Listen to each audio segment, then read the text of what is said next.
Hello guys! Hello Earth Signs, Gemini, Libra, and Aquarius. Welcome dito sa aking channel. Kapalaran 888 Earth Signs, Gemini, Libra, and Aquarius.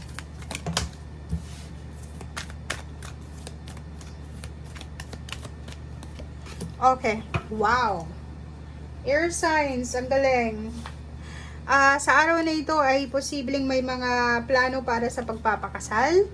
May wedding anniversaries, may monthsaries, or kung ano pa man. So, dito sa barahang to, ang focus mo is relationship. Relationship sa ibang tao and relationship with God or sa universe or sa ating Panginoon or sa the divine.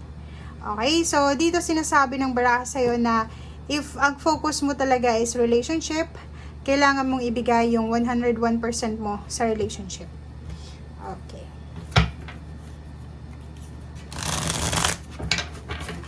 Air Signs, Gemini, Libra, and Aquarius. Nakikita ko sa'yo dito, parang yun yung focus mo, Air Signs. Wedding.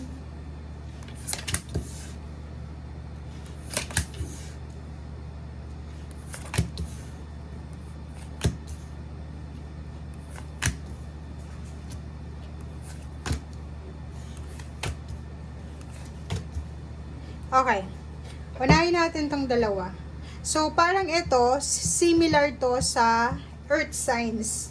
Pareho yung barahan nyo na kailangan yung mag-travel. May plano kayong mag-travel para sa trabaho. Pwedeng pangingibang bansa siya or posibleng lilipat ka ng ibang company or pwedeng lilipat ka ng lugar para sa pagtatrabaho. Ay, kita natin dito yung good news. May good news na parating sa'yo. Isang napakabilis na balita na pwedeng magdala sa'yo ng passion, determination, excitement. And eto ay posibleng makakatulong sa'yo, hindi lang sa ngayon, kundi sa future mo. Okay? May iba din sa inyo dito na sobrang pagod na pagod na. Pagod na sila sa paghihintay ng stability, like naghihintay ng salary increase, promotion, ano pa ba?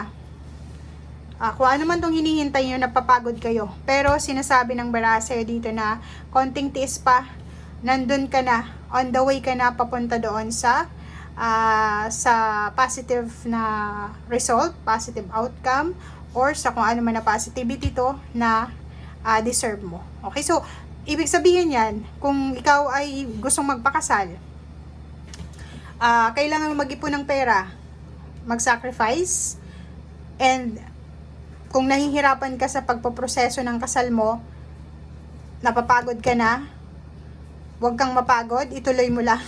Kung ito naman ay tungkol sa trabaho, gusto mo mang ibang bansa, marami kang papeles na kailangan asakasuhin, medical na kailangan na ayusin, huwag kang mag-alala, huwag kang panghinaan ng loob, huwag kang mapagod, ituloy mo lang kasi nasa tamang direksyon ka. Kung ano man ito na pupuntahan mo, ito ay positive outcome. Okay, so yun yung sinasabi sa'yo ng baraha, guys. If money yung kailangan mo, financial freedom, makukuha mo siya. If emotional freedom, makukuha mo siya. Basta, huwag ka lang susuko. Thank you, guys. Bye!